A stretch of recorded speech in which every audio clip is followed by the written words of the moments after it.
Hey, welcome to Track Records. This is your hosts, Kenny and Barry. And today's topic is going to be, what is it, Barry?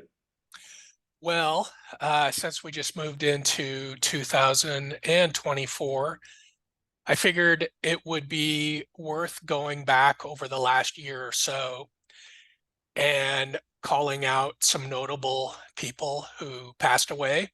Okay. And these people are related to music, since this podcast is all about music. Most of them fall in the rock genre, but not all of them. And the list I compiled is basically folks who I thought, folks who meant something to me in the realm of music. And yeah, and like I said, um, most of them are from 2023, the full calendar year. And I actually also put together a smaller list of folks who died shortly before that in 2022. Some real biggies there. So And that would be the topic. you guys who just passed away the other day, who had a number one single back in the 70s? Les McCann. No, ironically, David Soul. Uh, Oh, that's right. Yes, yes. Ian Hutch. He had a number one single with "Don't Give Up on Us." Yeah, yeah. I do remember that for sure. We're of that age where, not to give too much away, but we're of that age where Starsky and Hutch um, was a pretty big part of our lives there for a little while. I'm assuming the same for you. I Maybe not as much as me, but were you a Starsky and Hutch fan? Not only did I never miss an episode, okay, but I had the picture sleeve single of "Don't Give Up on Us." And let's not forget, Huggy Bear was actually your uncle, Yes, Antonio Fargas. who was in a lot of great blaxploitation movies from that era as well. Yeah, If their boss, Bernie Hamilton. no, and oh, maybe he was too, but I was talking about Antonio Fargas Jr., Yeah, Huggy Bear. But yeah, that's funny how much press that's been getting. At least like every time I go to allmusic.com to look up some arcane fact about some band, um, he's on the front page still and has been for days. David Soul, that is yeah. surprising. It's pretty funny because at the time, also, John Travolta released a single called "Let Her In," and Yes. Daryl Ladd had a song called "Think It Over," and so all the TV stars were also making it big in music. Yeah. And Yeah. I get. then Sean Cassidy, who was on the Hardy Boys, David Cassidy's younger brother. Yep. And probably the biggest pop star out of all of those. He was huge there for 15 minutes. Yes, exactly. And, which is kind of weird.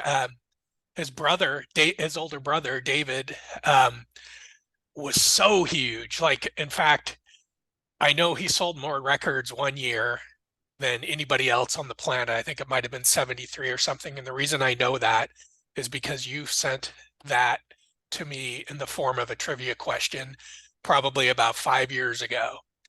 And the question was as simple as that: who sold the most records in X year? And maybe you remember, but I'm pretty sure it was 73. And I knew it because I had just read that somewhere about David Cassidy. I can't remember where. I was probably looking at old archived versions of Rolling Stone or something when he was on the cover and at the height of his powers. But anyway, we get sidetracked. I wanted to be Keith Partridge when I was growing up. Sorry. I wanted to be Keith Partridge when I was growing up.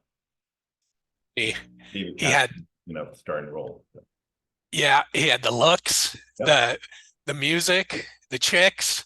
I actually read his autobiography, believe it or not, and he went from like sleeping on a friend's couch to suddenly being where he couldn't like walk down the street or go to a movie or do anything in public. Yeah, because of the popularity of the Partridge Family. That was so big there when, during its height. I think it was like around 70 to 73 or something like that. Yeah. And religiously, I would get home from grade school when it was in reruns, and it would be showing um, in syndication at like 3:30, right after Gilligan's Island, Yes. and then right before the Brady Bunch, something like that. And I Yes. think that's pretty that was ubiquitous in everybody's childhood who's around our age. Yes. That's so funny because I can picture it so easily. Uh, And I have a couple of those Partridge Family records. I'm not ashamed to admit. I And was a fan. I told you I love pop music. I can definitely listen to Echo Valley 26809 any day of the week. yeah, and I was gonna say they're awful. No, they're okay. They're okay for what it is. Yeah, Better than the Brady Bunch record. yeah, much better. And although not nearly as good as the Jackson Five, No, no. And that great Saturday morning cartoon of theirs. along with the Beatles cartoon. Yep. Yeah. Um, anyway, so Okay. going back to our original topic, which was recent deaths. So let me read off this list that I have. Um, I basically threw people on the list who had some sort of significance to music and to myself and probably to you as well, most of them. So somewhat chronological order: Denny Lane, Shane MacGowan, Geordie Walker, Tom Verlaine, Jeff Beck, David Crosby, Burt Bacharach, Wayne Shorter, Gary Rosington, Jim Gordon, no laughs, Ryuki Sakamoto, Seymour Stein, Sinead O'Connor, Tina Turner, Ahmad Jamal, Gordon Lightfoot, Astrid Gilberto, Teresa Taylor, Tony Bennett, Robbie Robertson, Rodriguez, first name Sixto, but he was known as Rodriguez, Jerry Moss, Jimmy Buffett, Gary Wright, Van Conner. So those were folks who died in the calendar year 2023. And here's some from 2022. Since this is our first podcast, figured we could throw some of these names in as well. Yep. From 2022, Mark Lanigan, Meat Loaf, Ronnie Spector, Klaus Schultze, Vangelis. And by the way, that is the proper pronunciation. It's not Vangelis, it's Okay. Vangelis. No. I know you're a real stickler about his name. Alan White, Julie Cruz, Ramsey Lewis, Pharoah Sanders, Loretta Lynn, Jerry Lee Lewis, Keith Levine, Christine McVie, Angelo Badalamenti, and finally, the great ska man, Terry Hall. And so the interesting thing about that entire list is unlike, let's say, who's a good example? Let's say Amy Winehouse, when she died a few years back, she was still early enough in her career. She was going to release more records. And theoretically, some of them might even been very good records. Mhm. None of them on that list, as far as I'm aware of, were we waiting for something next to come from them? Yeah, I would agree with that, except for the only one who I think, in fact, was making some of his best music when he died. And I don't know if you're super familiar with his work, but Mark Lanigan, that's the biggest one for me from 2022. Some of his recent records were by far his best, or Okay. certainly in the upper echelon. He had been putting out solo records for a long time. I know it's earlier ones. Yeah. So what You would know, you say is an example of a recent one that you thought was quite good? so and for those of you who don't know, Mark Lanigan got his start as the singer of the Screaming Trees. One of the great so-called, and I hate to even use this term, but they were lumped in with that whole grunge movement And where's thing. from Barry? I'm from Walla Walla, Washington, and Mark Lanigan and the rest of the Screaming Trees were from Ellensburg, Washington, which is this tiny, well, not that tiny, maybe 40,000 people, this little town smack dab in the middle of Washington State. So every time you would drive from Eastern Washington, where Walla Walla was, when we'd drive from Walla Walla up to Seattle to see a concert, because there was no concerts in Walla Walla, you'd have to go through Ellensburg. So, you know, the Screaming Trees were part of that so-called grunge movement in the late 80s and early 90s out of the Seattle area. And they were certainly one of the best bands from that. And anyway, he he started putting out solo records around 91 when he was still with the Trees, and the Trees were still active. And once they broke up, he continued on his solo career, as well as collaborating with people like, oh, what's the guy's name from Afghan Wigs? I forget God, anyway. He put out maybe, I don't know, 15 or so solo records. The most recent one was called Straight Songs of Sorrow. And it's very sparse. And it was a bit of a companion piece to a book he had put out, his autobiography, at the same time. This was, I think, May of 2021. And a lot of the songs on that record, it was a double record, had to do with things he wrote about in that book. And for those who don't know, he was a notorious junkie and alcoholic for many years. And his book and this record dealt with a lot of the just completely off the charts depravity that he experienced when he was a junkie. So that one, I think, is one of his best records. And I know that's a really long answer to your question.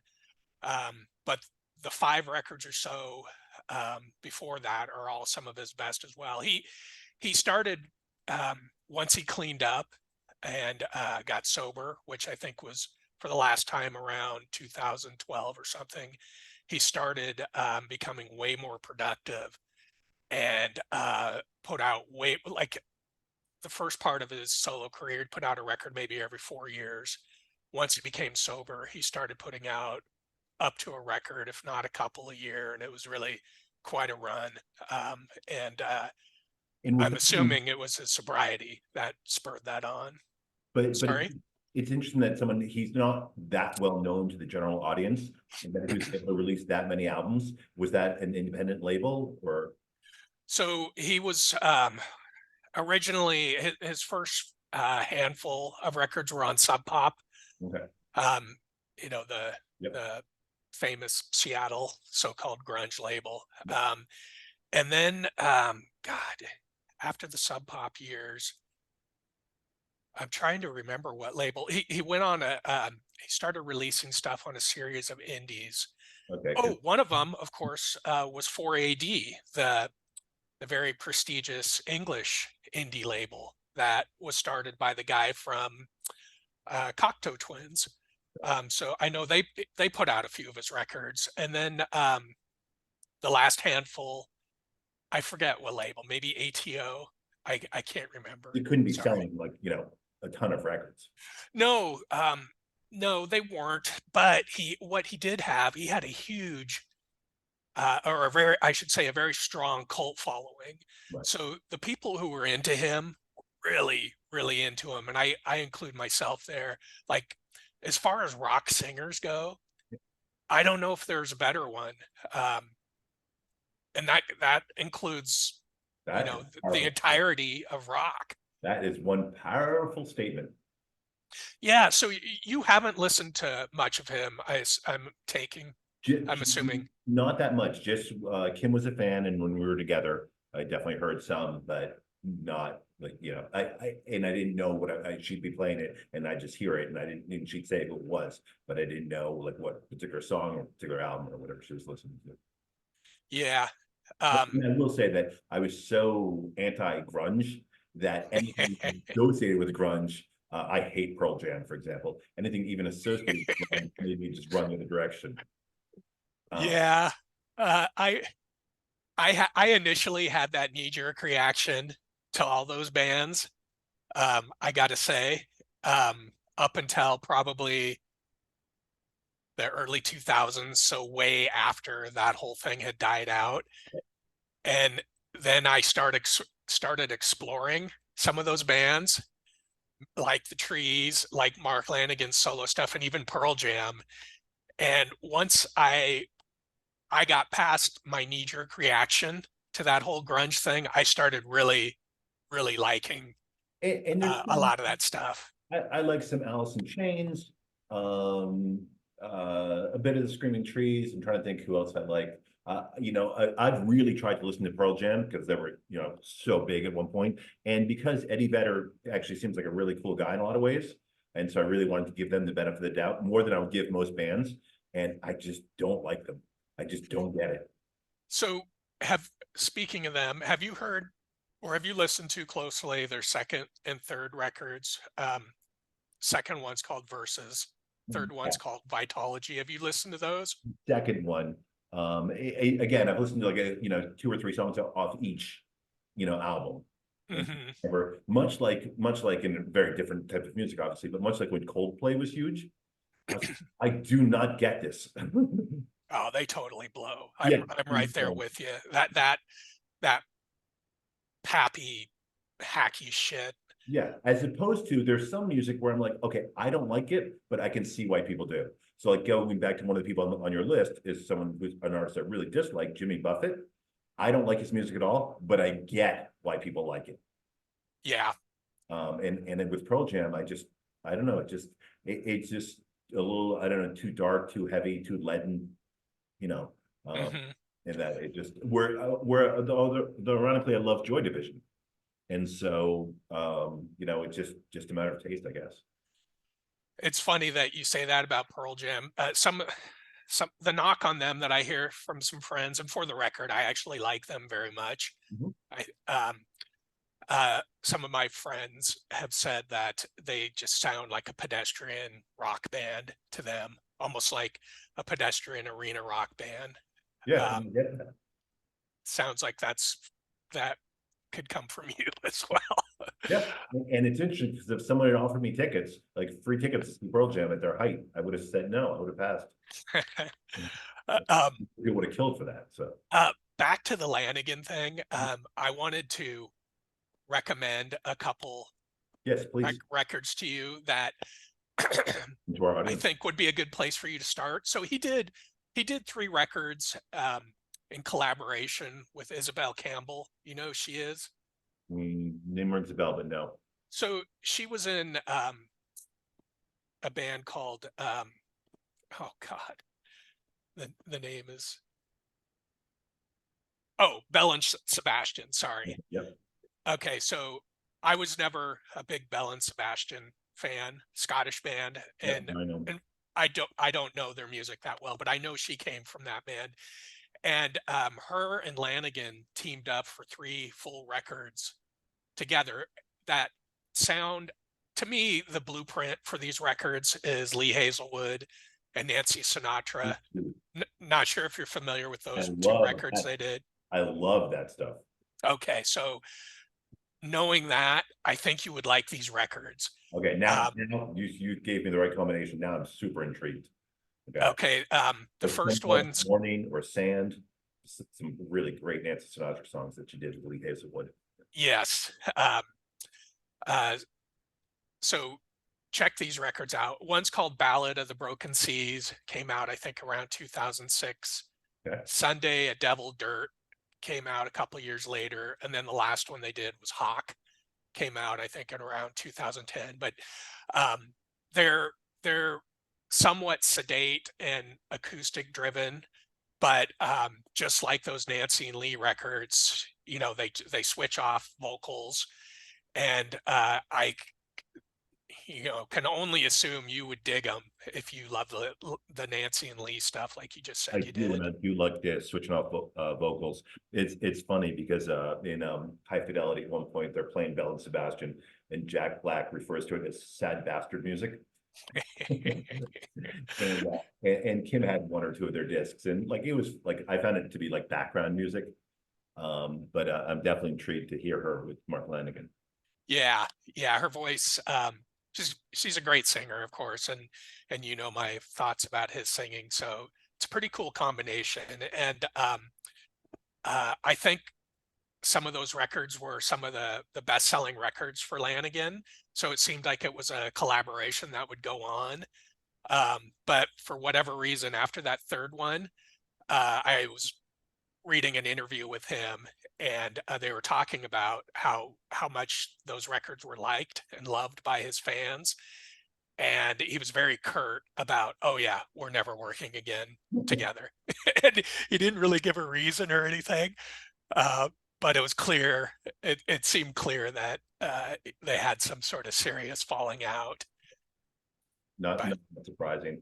And I also think that even when you've done like three records that have gone really well and that the fans really dig, a lot of times you just the well runs dry and you need new collaboration or new inspiration. sure. And a couple other ones, again, just not to No, please. spend too much time on Lanigan. Another place to start with some of his solo stuff is a record called Bubblegum that came out 2004. That's one of my favorites of his. Um, That sounds like the title for Matthew's Sweet album.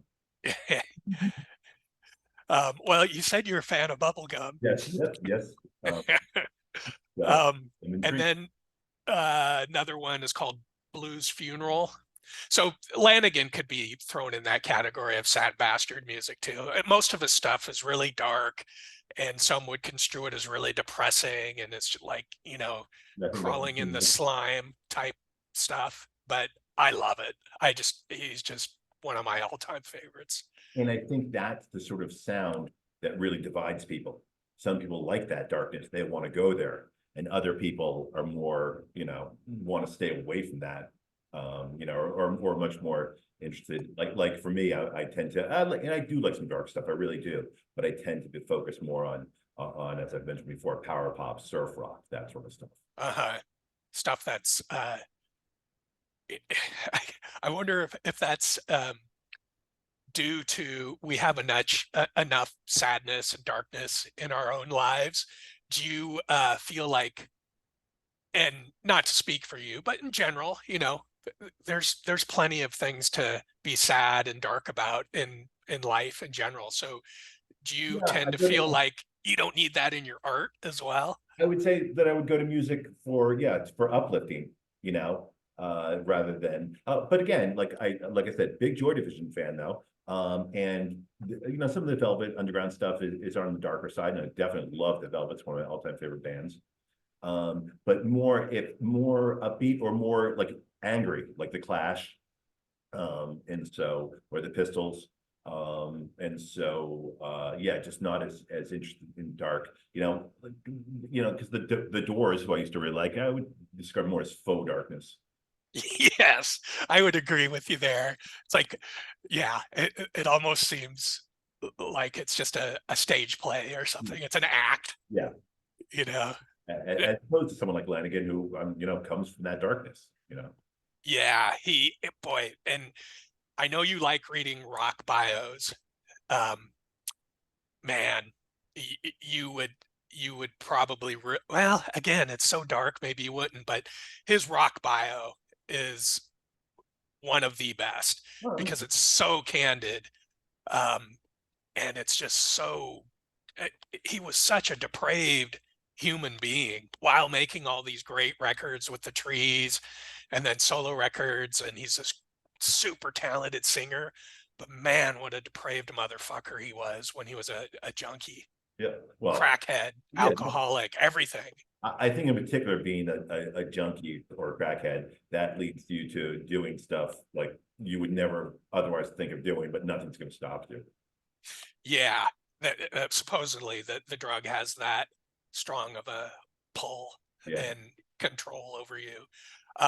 And it's somewhat ironic that once he supposedly cleaned up his act, that's when he dies, because he was one of those people who you were never going to be during those days because it was pretty well known, um, the shenanigans he was up to.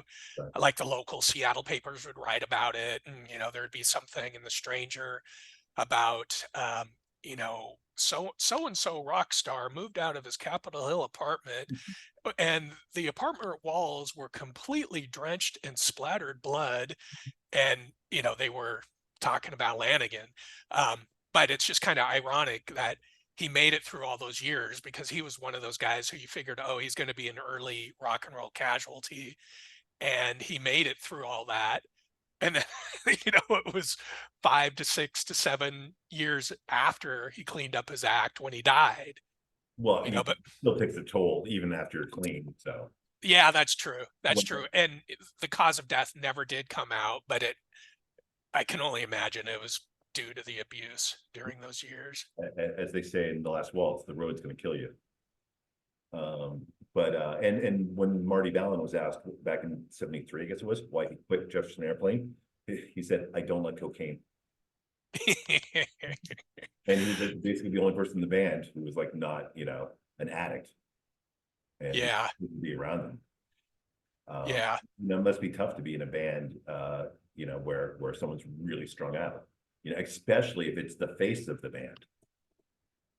for sure. Yeah. I had that experience personally, with a bass player who in my favorite band of yours of all bands, and the bass player was the original bass player on that EP, the Headlights thing.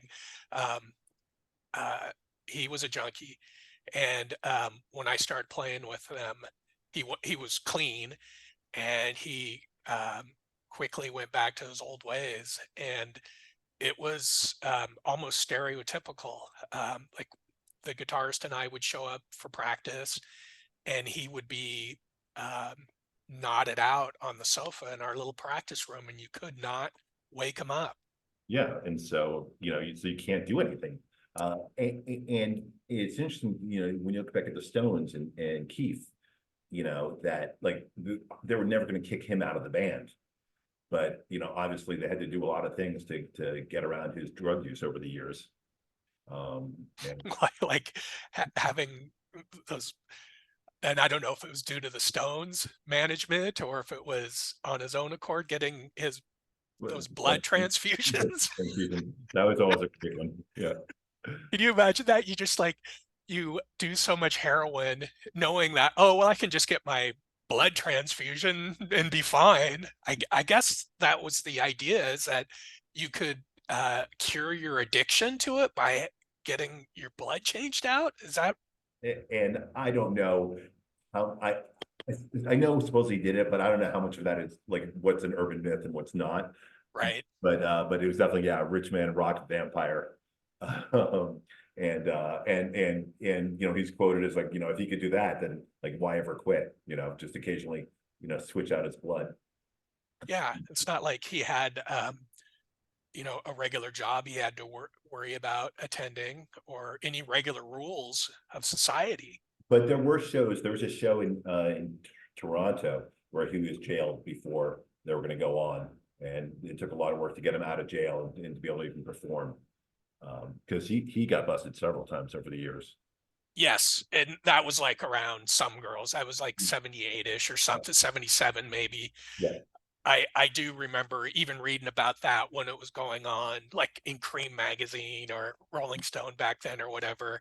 And I can't, maybe you remember the details around that. Didn't he get some help by the then Prime Minister's Oh, wife, Mary Trudeau. Yeah. What was her name? Margaret? Margaret. Yep.